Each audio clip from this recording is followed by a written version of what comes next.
They say crime doesn't pay, but for some, the thrill wasn't ever about the payout, it was all about the taunt. Today on Cryptic Crimes Chronicles, I'm diving into infamous cases where criminals didn't just commit their crimes, they mocked the very people trying to catch them. This is Mocking the Badge. When criminals taunted the police. London, 1888. The city's got this thick, uneasy air. Women are being killed in Whitechapel and Scotland Yard's on edge. But then, the killer starts sending letters. Not to friends, not to family. Straight to the police, signed in blood, absolutely ruthless. One reads, "Catch me when you can, the dear boss letter." That's where we get the name Jack the Ripper. Now did he write all those letters? That's still up for debate. But what's crystal clear is that someone was toying with the authorities just for the thrill. Jump ahead to 1969, Northern California. The Zodiac Killer surfaces, a masked figure striking at random, then sending cryptic ciphers to newspapers. In one chilling note he writes, "I like killing people because it's so much fun." This wasn't just murder. This was a twisted game and the Zodiac wanted everyone to play. Decades passed. Then, in 2020, private citizens finally cracked the infamous 340 cipher. But the killer's true identity? Still a mystery. Let's talk about Dennis Rader, the BTK killer.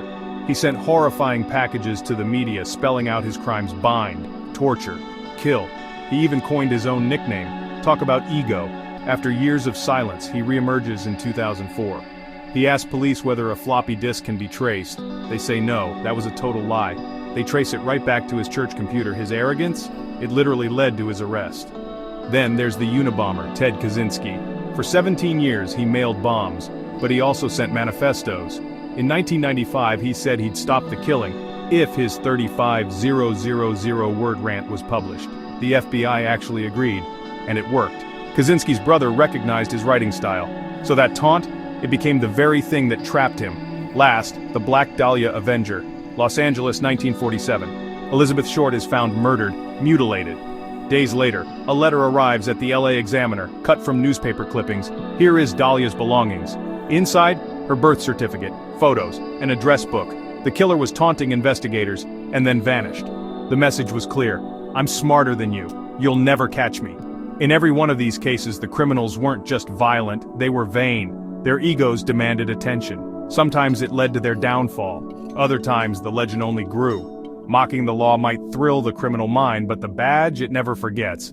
Thanks for joining me on Cryptic Crimes Chronicles. Don't forget to subscribe, share, and stay curious. Because in the shadows of justice, the taunting never truly ends.